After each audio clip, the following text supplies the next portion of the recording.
champurado sa bagyong Enteng. Natin.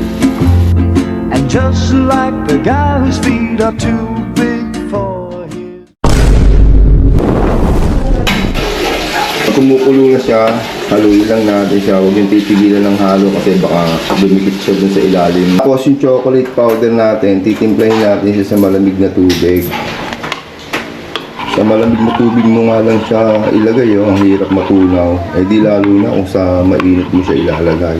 Mamumuo yan. Kaganyan na yung texture ng ating malagkit, pwede na natin ilagay yung ating chocolate na tinunaw. Kaya lagay na natin yung ating chocolate. Tapos haluin lang natin siya ng haluin.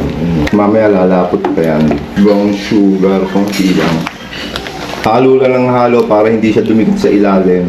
Para hindi na rin siya masunog. Ayan. Pagka ganyan na yung texture ng sangkulado natin, pwede na yan. Tapos, oh my God! Raindrops are falling on my head. And just like the guy whose feet are too big for his bed. Para sa akin, masarap ang sangkulado pag may partner na tuyo.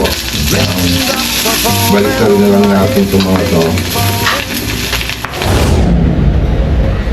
Gatas, yan ang magpapasarap sa ating champurado.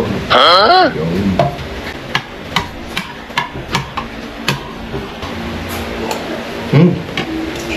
Ang sarap ng tuyo. Champion. Try nyo to. Sarap. Promise.